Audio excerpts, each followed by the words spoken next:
to my garden. I am filming the intro to this video in the garden because we just got back from the gym and I realised that I had forgotten to intro the video in the gym, or actually talk at all in the gym. So in this week's video I'm going to be taking you over to my project on the slab. Usually in my videos I cover 3 or 4 boulder problems, but in this video I'm just going to be doing a deeper, more focused dive on one particular project that has been eluding me for the past couple of sessions. I'd say I've maybe had 3 sessions on this, and the first one was kind of like a cursory, no that's impossible kind of a go. But this has been coming together slowly over a number of sessions. When I first tried it, it felt pretty much impossible through the bottom section, but then I figured out a method that works for me, but without giving too much away. I'm going to head over to the boulder problem. We're going to head over to the boulder problem back in time to the session that I've just had, and I'm going to talk you through my process, my experience on this orange slab problem. So I hope you enjoyed the video, and I'll see you in about 5 seconds time, but for you in about 10 minutes time, with an update on whether or not I sent the problem. So in summary, the project is a teetering sideways slab with some flexible moves and a committing last move on a sketchy toe hold. It goes at 6C plus to 7A plus, which is usually the upper end of what I can climb at volume 1. So let's dive in. So the start sequence took me a little while to figure out, pushing off the start on a good left foot, and the way I'd read the route was to push left to this slope flat hold with a right toe on the volume here. I felt a little unstable, so to get my hips close to the wall to keep myself steady, I utilised a slight drop knee in my right leg there, twisting it into the wall to keep myself close to it.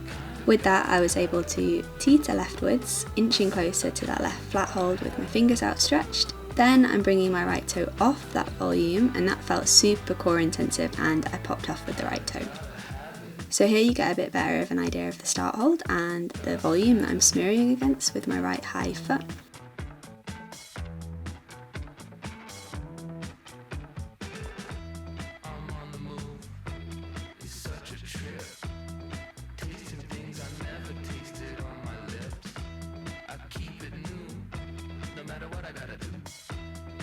You can see here that the foot you're stood on is actually really positive, but it feels pretty easy to wobble off. The left toe is transferring onto a screw on that volume, which I found really quite difficult to steady myself on. So another attempt, I'm getting to that point pretty reliably now. So in this attempt you can see the foot sequence that I decided to try and use to get through this section. I really needed to get my body leftwards, so I'm sinking right into that left toe and turning that press on the left to more of a layback, or trying to transition from the right to the left. But with that established, I could lay back on the slopey volume that I mentioned in my overview. This is a flat surface, but it's quite textured, so I can use it to press down and to gain height on the wall. And I opt to bring a high right heel to tuck in here, but just place that heel a little low and I can't really get the height.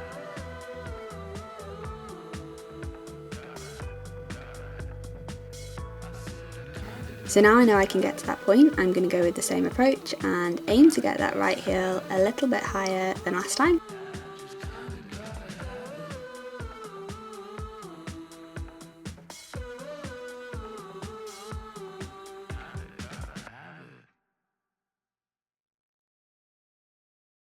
Here's a pretty good demo of how I'm really playing around with body position to get myself as low as I can into that frog-legged squat. I really sink my left hip into the left side of the wall to make space for some adjustments over on the right, which will allow me to make the foot swap that I'm aiming for.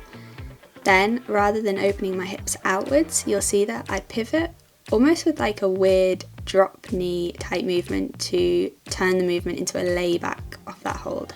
This helps me to keep my body close to the wall so I don't lose balance and wobble off.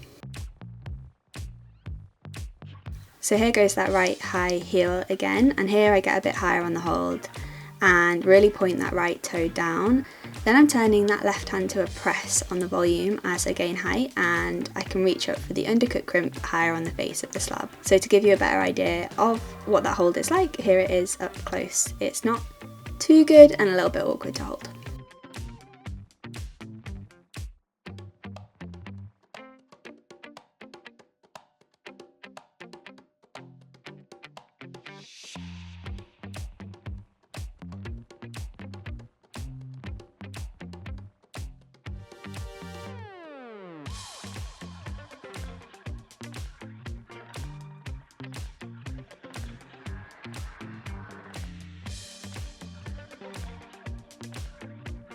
So here I am panicking and faffing. The foot I'm stood on is really good, but it's a little off balance because it's sloped, and the crimp isn't very good unless it's used as an undercut.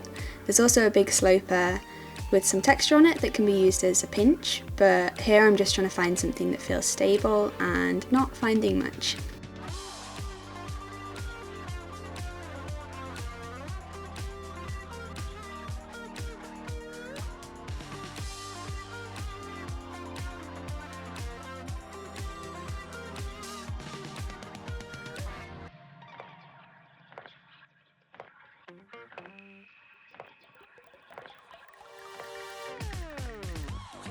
So the way I'm reading the problem, I think I ultimately have to trust that small screw on, but I can't yet find a way to feel supported in my hands enough to weight it with my right foot and drop off.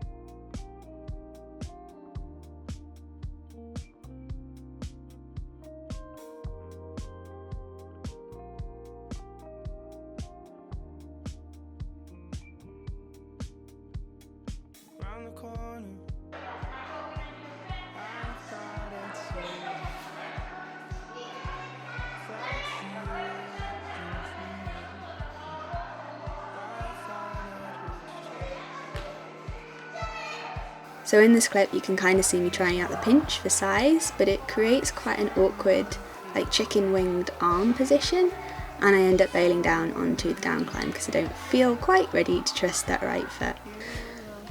So here I am lamenting that size of that foothold to Nathan, which on video maybe looks rather manageable, but I don't know, I really struggled with this hold.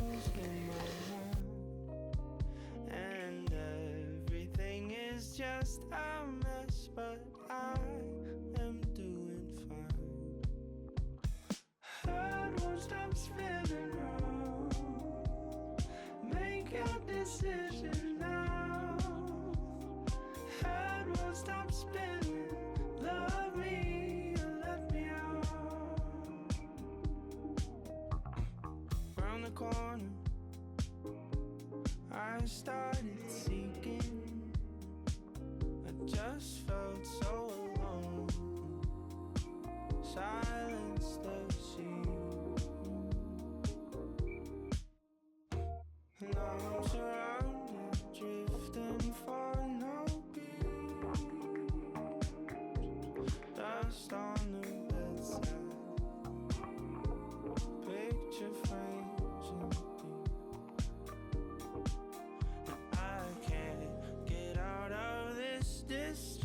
it circles in my mind, and everything is just a mess, but I am doing fine. Head won't stop spinning round, make your decision now. Head won't stop spinning, love me or let me out.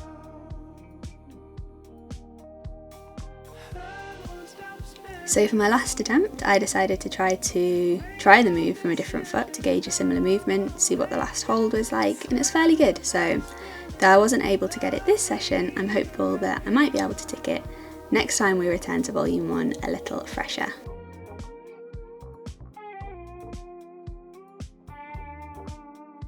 So I hope that you enjoyed that dive into my orange project on the slab.